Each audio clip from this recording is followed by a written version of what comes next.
Nós somos a Igreja Adventista Boa Semente e desejamos que a paz do Senhor Jesus Cristo esteja com você.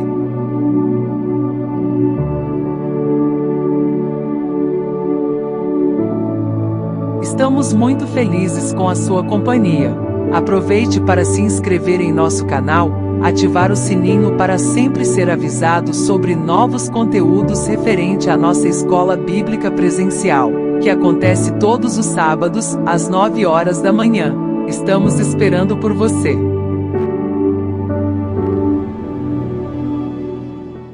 Olá, meus irmãos e amigos. Seja a paz do Senhor Jesus sobre a vida de todos vocês. Essa graça, essa paz que nós buscamos e que governa a nossa vida, governa os nossos pensamentos. Pela misericórdia de Deus, nós temos uma oportunidade nova. Estamos aqui para esse momento em que o Senhor nos reserva para juntos pensarmos sobre o estudo bíblico, o tema que vamos abordar no momento da escola bíblica do próximo sábado, o dia 14 de outubro de 2023. Como é do conhecimento de todos, por esses sábados nós estamos fazendo algumas ligeiras abordagens sobre o sofrimento. E nós estamos a pensar que o sofrimento é algo comum para todas as pessoas. Nenhum ser vivente que viveu em qualquer momento da história humana viveu sem experimentar alguma forma de sofrimento. E enquanto esta vida terrena permanecer, a história humana permanecer sobre a face da terra, até que todas as coisas sejam restauradas, conforme a palavra nos anuncia que serão restauradas todas as coisas, enquanto isso não acontecer, o sofrimento continuará assolando todas as pessoas. Mas o sofrimento ele é percebido de maneiras diferentes, a depender principalmente daquele que sofre,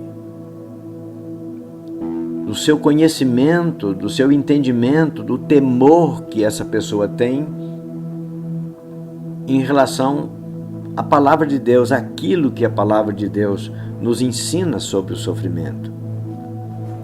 Quem conhece a palavra de Deus vai entender por que sofre e vai entender que o sofrimento não tem origem em Deus, que o Senhor Deus não foi aquele que criou o sofrimento.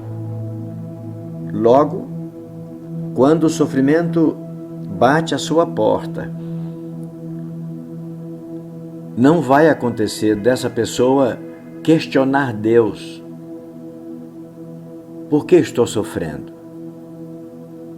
Às vezes pode se questionar por quê, no sentido de alguma coisa que nos sobrevém, no caso de um acidente ou no caso de uma situação provocada qualquer, a pessoa questionar o sentido dela não ter dado causa àquilo.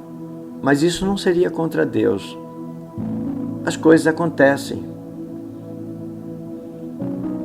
Mas o fato é que quando nós conhecemos, quando a pessoa conhece a palavra de Deus, qualquer que seja a situação de sofrimento a que ela seja submetida, ela vai sempre se lembrar de Deus como seu auxiliar, como seu ajudador, como seu protetor, como a sua companhia, como alguém que vai lhe acompanhar.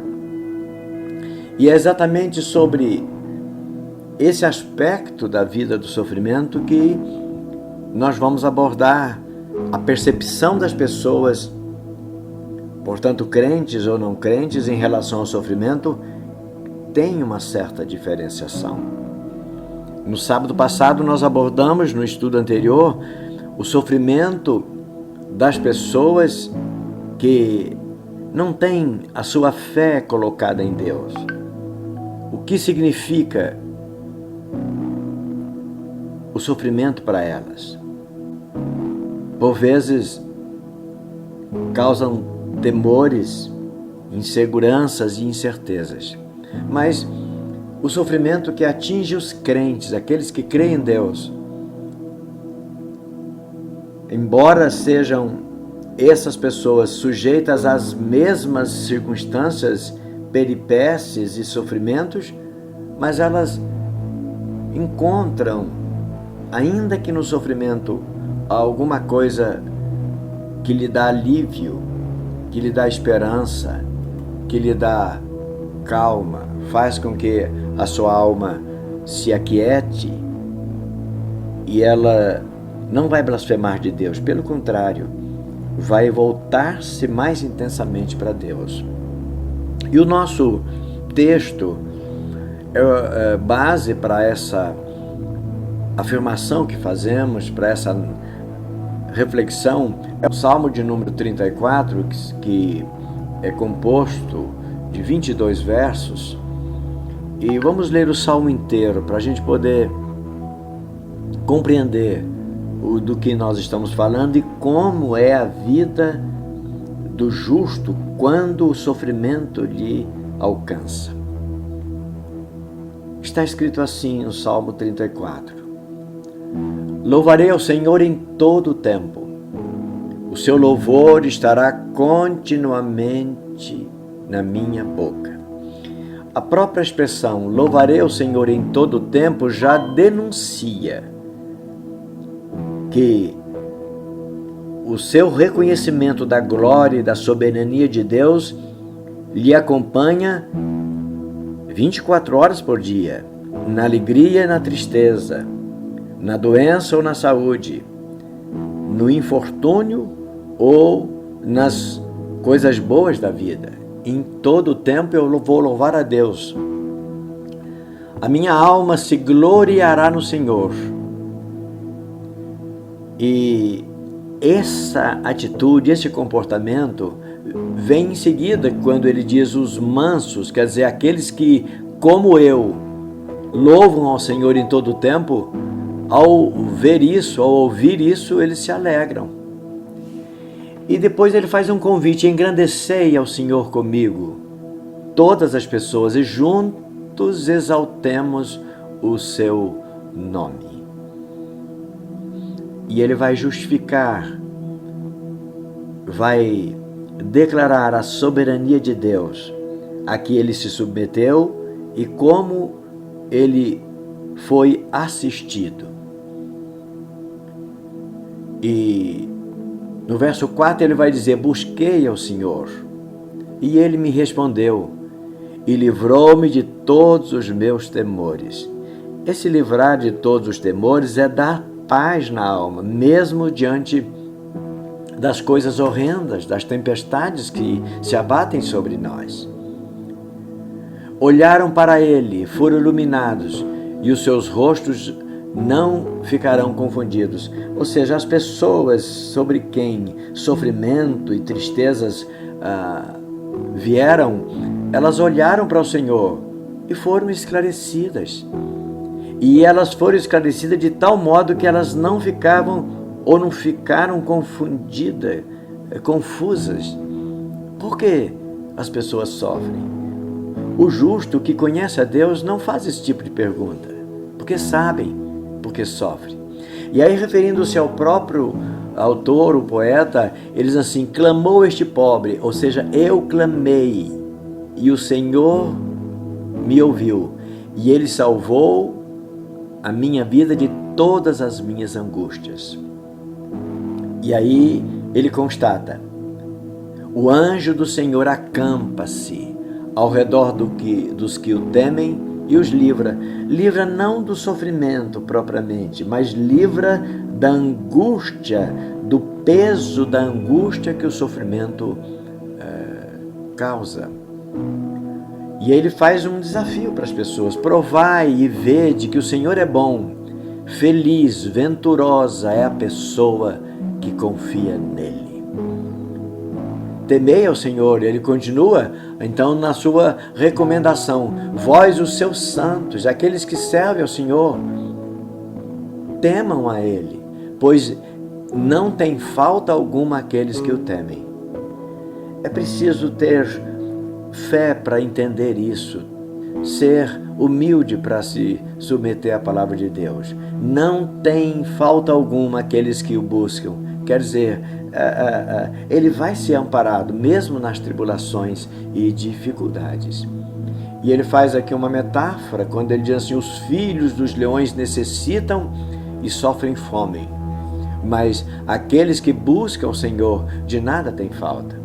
Ele está fazendo uma metáfora com os animais e para comparar as pessoas que não conhecem a capacidade de provisão, o Deus que provê, que é o Senhor, é como um leão ou o filho de um leão muito forte, mas padece necessidade, a necessidade de compreender, de acalmar, ter a sua alma acalmada. E ele convida: vinde, meninos. Olha só, aos incrédulos, aos que não creem, ele chama de filhos de leões. E aos que creem, ele chama de meninos. Como que? Jesus vai falar mais tarde disso: quem não se fizer como criança. Quer dizer, aquele que serve a Deus é como um menino. Ele sabe que o pai e a mãe estão por perto para lhe assistir nas suas necessidades. E depois uma pergunta desafiadora no verso 12: quem é o homem que deseja a vida, que quer ver bons dias e nesses bons dias quer ver o bem? A pessoa que quer ver essas coisas, a vida fluindo bem, deve guardar a sua língua do mal e os seus lábios de falarem enganosamente. Não vamos acusar Deus naquilo que nós estamos pensando, nas nossas angústias, nas nossas dores. Nós devemos nos apartar do mal e apegar-se ao bem, apegar-se a Deus, procurar a paz e segui-la. Jesus vai dizer: eu vos dou a minha paz. E a paz que eu vos dou, não a dou como o mundo dá. Portanto, não temam, não fiquem atemorizados, porque os olhos do Senhor estão sobre os justos e os seus ouvidos atentos ao seu clamor. Veja só, os olhos do Senhor estão sobre os justos. Os justos é os que creem, é os que se submetem à sua palavra. Os olhos do Senhor não estão sobre aqueles que não creem para abençoar. Ele abençoa aqueles que não creem através das pessoas que creem. Nós já falamos nisso numa outra oportunidade. A bênção do mundo ímpio, injusto e pecador incrédulo, ela vem por intermédio das pessoas que são crédulas, que creem, que olham para o Senhor. Porque os justos clamam e o Senhor os ouve e os livra de todas as suas angústias. Porque o Senhor, o verso 18, está perto dos que têm o coração quebrantado e salva os contritos de espírito. Pessoas, o poeta aqui está falando que o Senhor tem interesse na nossa vida. O nosso sofrimento não é responsabilidade dele, é uma opção nossa. Foi a opção humana, foi a criatura que se rebelou contra o seu Criador. E, portanto, caiu sobre a criatura sofrimento. Mas mesmo assim, apesar da rebelião das suas criaturas, Deus se importa com elas e fica à espera de que elas busquem a face dele, se humilhem diante dele, para ele abençoá-las. E o poeta vai concluindo o seu poema do Salmo 34, afirmando genericamente: muitas são as aflições do justo, o Senhor, porém, o livra de todas.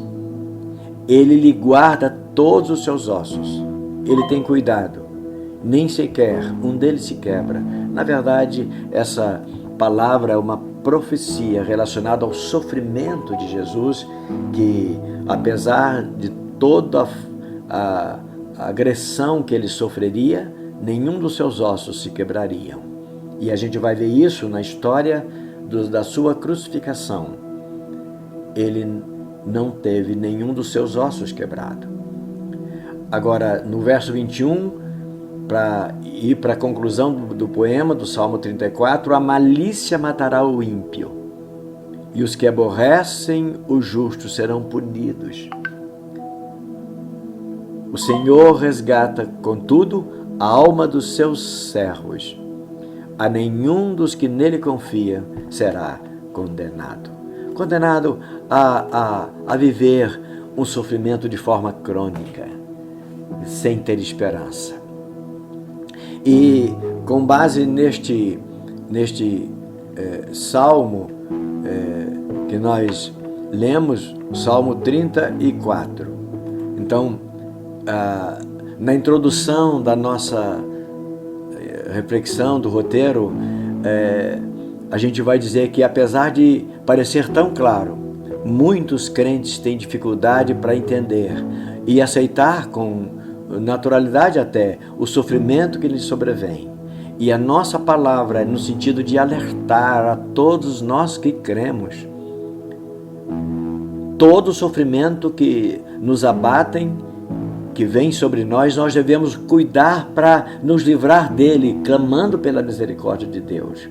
Mas é preciso entender que a origem do nosso sofrimento não vem de Deus. Não estamos aqui a ponderar algumas coisas relacionadas a provas a que o Senhor nos submete, como aconteceu com o caso de Jó. Mas estamos falando do sofrimento como causas naturais da vida. Na reflexão anterior, nós vimos, ela nos apontou para o fato de que sofrer é uma realidade de qualquer pessoa, crente em Deus ou não. E agora nós vamos caminhar por esse mesmo trilho. E esse mesmo trilho nos leva ao encontro do sofrimento. E nós vamos continuar pensando sobre o mesmo fato, qual seja, que a angústia, a dor, a tristeza, o desenlace, o desespero, o sofrimento, enfim, decorrente de causas ligadas à vida, atinge também os que creem e adoram o Senhor.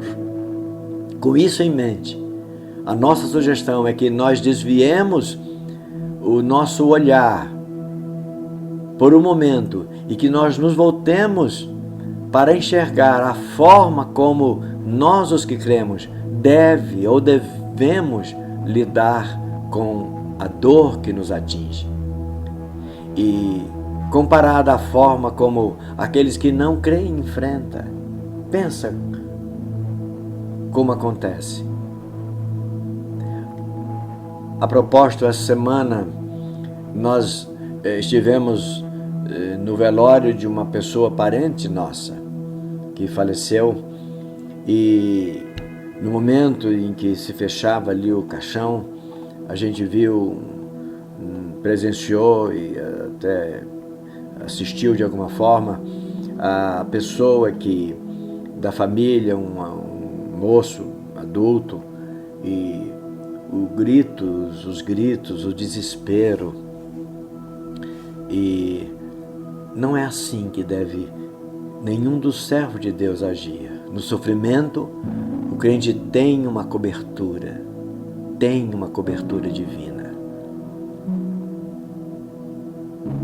O incrédulo não tem, não porque Deus nega, é que ele não crê. Esse é o ponto. E nós já falamos sobre o Salmo 34, lemos o Salmo 34 inteiro. E a gente viu que o justo cai em tribulações e sofrimentos, mas a sua vida está voltada sempre para Deus.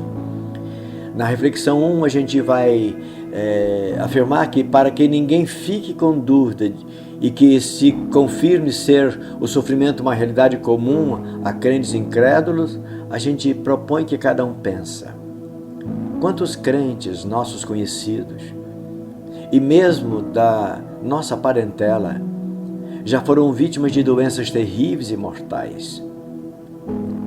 Perdemos pessoas da nossa convivência, pessoas da nossa família, crentes, e eles foram atingidos por doenças, acidentes e coisas parecidas. Quando já foram vítimas de assaltos, de agressões que não deram motivos para isso, e até sofreram morte violenta. Quantos filhos de Deus já sofreram morte violenta? Quantos perderam a vida em acidentes? E alguns até talvez não tenham morrido, mas se tornaram pessoas inválidas e seguiram a vida toda, ou têm seguido sob os cuidados de terceiro, vivendo em cadeiras de rodas e coisa assim. A gente precisa pensar que essas tragédias que têm afligido a vida dos crentes, elas acontecem porque nós vivemos num mundo mau. E o mundo é, por natureza, cercado por muitos sofrimentos. E a morte é um tipo de sofrimento que está aí, crentes e descrentes. Esta existência, ela é passageira e nós morremos igualmente, os que creem e os que não creem.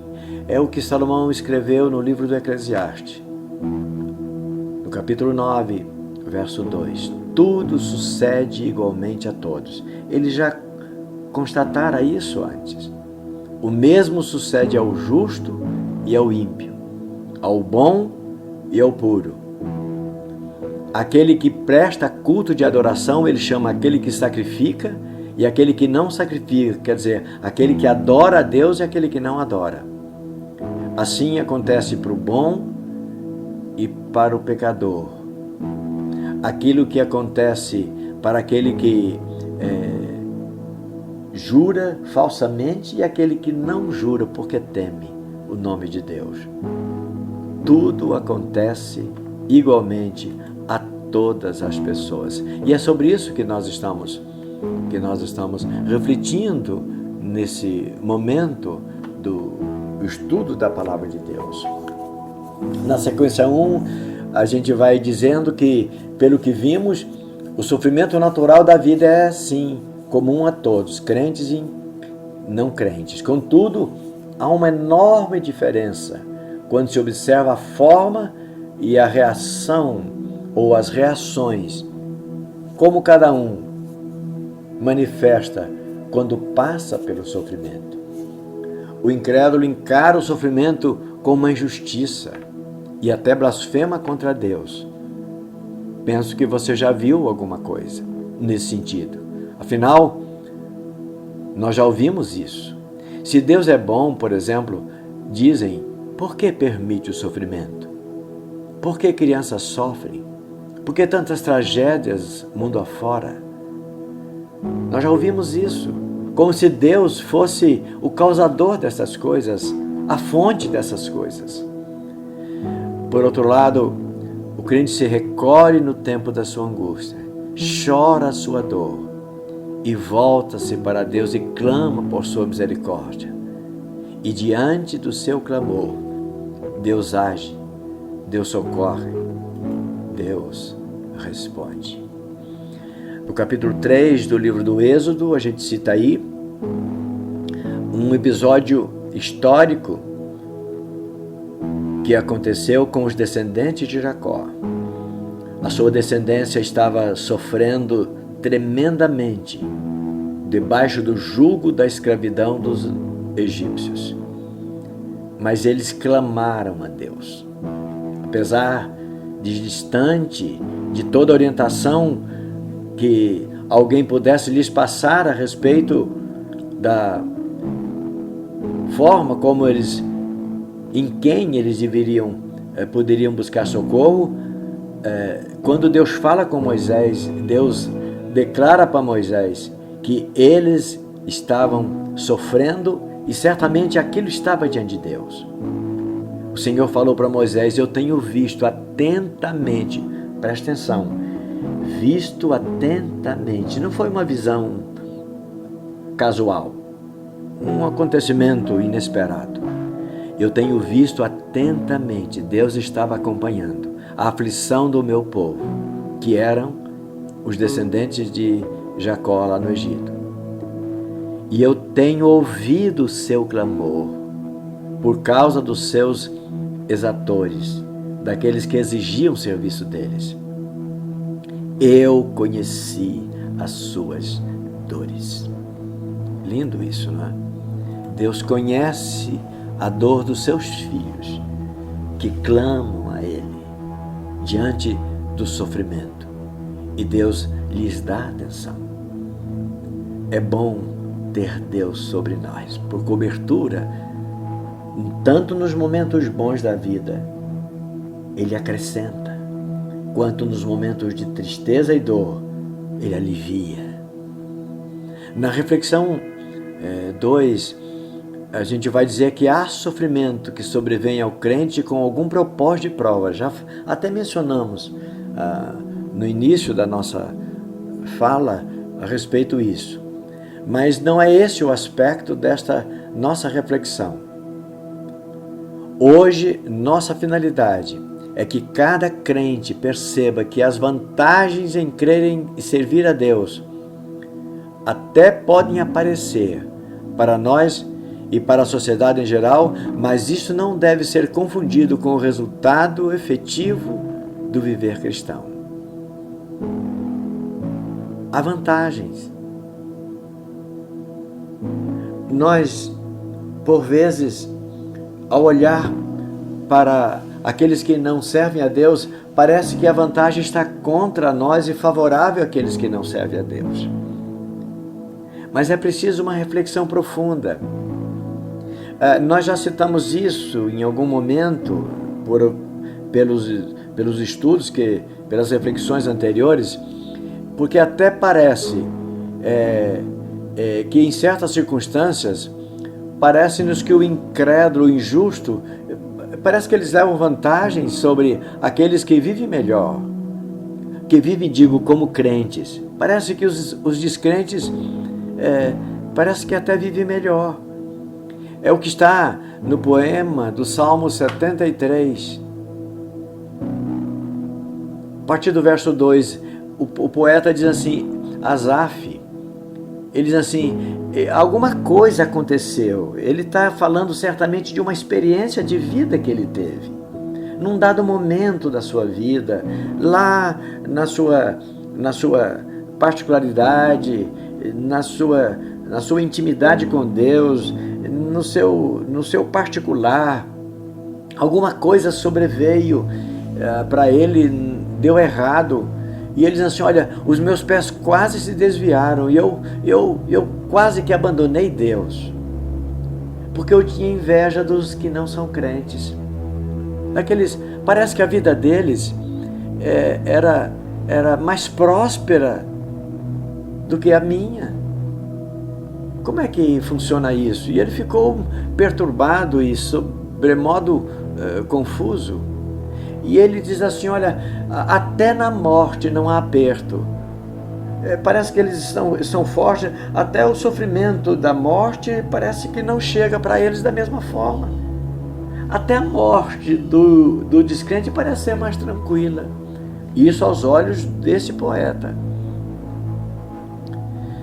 E disse mais, eu analisando a vida deles, parece que eles não têm sobre eles a aflição do trabalho. Eles não sofrem pelo trabalho como os crentes sofrem. E eles não são afligidos como os crentes são. Olha que olhar. Parando por aqui, a visão do salmista, do poeta, é bastante interessante. A gente propõe que você reflita sobre isso. Se nós fôssemos olhar, analisar a nossa vida, apenas comparando as coisas desta vida, a gente está no prejuízo. Paulo, quando escreve aos Coríntios, no capítulo 15, não está aqui no roteiro, mas quando ele fala da ressurreição, ele diz, olha, se Jesus não ressuscitou, nós estamos perdendo tempo. Nós somos uns idiotas, nós estamos perdidos. Não vale a pena. Se ele não ressuscitou. Então, como dizem alguns, e esses alguns que diziam que Jesus ressuscitou é para questionar a crença da ressurreição. Não, vamos viver e vamos curtir. Paulo confirma isso. Então vamos aproveitar ao máximo, dar vazão à carne, aos cuidados da vida, porque estamos perdendo tempo. Mas não, ele vai continuar dizendo, mas não, nós sabemos que Cristo ressuscitou e isso nos dá esperança, e nós temos prova disso. Ele foi visto já por muitas pessoas. Só de uma vez ele foi visto numa reunião que tinha mais de 500 pessoas, e muitas dessas pessoas vivem até agora, que podem confirmar que elas viram o Senhor. É isso, para trazer calma para nossa alma, para saber que o ímpio não tem essa esperança de se levantar para uma vida melhor, sem sofrimento, mas nós cremos. E nós conhecemos, como está aí na sequência 2, o convite de Jesus, que ele fez a todos. E ele propôs um desafio para todos. Venham a mim e troque seus fardos. Então não é venha a mim e fique sem fardo, não, troque seus fardos. É melhor sofrer debaixo do meu olhar, debaixo da minha visão. É melhor você encarar o sofrimento comigo ao teu lado. Eu estou com vocês todos os dias da vida de vocês, e eu vou permanecer assim. Esse é o convite. Mude a forma de ver e sentir o seu sofrimento. E esse é o desafio para nós, e que eu deixo aqui para a gente pensar, indo já para a nossa conclusão. Se você está sofrendo ao ponto de não se sentir com forças para suportar o seu sofrimento, Cristo te convida. Venha a mim, ele diz. Venha a mim, troque o seu fardo, mude esse fardo de sofrimento sem esperança para um fardo de sofrimento com esperança. Qualquer hora dessas, esse fardo seu vai ficar absolutamente, totalmente insensível para você, porque eu vou te levar a uma vida sem qualquer tipo de sofrimento. Eu e você sofremos como qualquer pessoa. Entretanto, nós estamos vivendo debaixo do olho de Deus, que nos olha como filhos. Ele nos olha como filhos. E é confortante nós olharmos para o Senhor e perceber que Ele nos olha como filhos. E como filhos Ele nos recomenda: aparta-te do mal, de pensar que eu não estou olhando para você. Faze o bem, busque pela paz e siga a sua paz. Porque muitas são as aflições do justo, mas eu, Senhor, te livro de todas. Portanto, que nosso olhar esteja para o Senhor, que a nossa vida esteja voltada para o Senhor, de tal maneira que Ele vai cuidar de nós. E a nossa palavra no Salmo 40, verso 17: eu sou pobre e necessitado. Essa é a realidade nossa. Mas o Senhor, que é rico em graça e bondade e misericórdia, cuida de mim. e que nós possamos concluir essa reflexão pensando e dizendo a Deus: Senhor, o Senhor é o meu auxílio e o meu libertador. Portanto, não retires a tua mão de sobre mim, ó Deus, Senhor meu. Deus nos abençoe e nos faça compreender que, em todos os momentos, nos piores dos sofrimentos que experimentamos, Deus está com a sua mão sobre nós. Que Ele permaneça ao nosso lado. Amém. Graças a Deus. Não perca o estudo da próxima lição. Fique na paz do Senhor Jesus e até breve.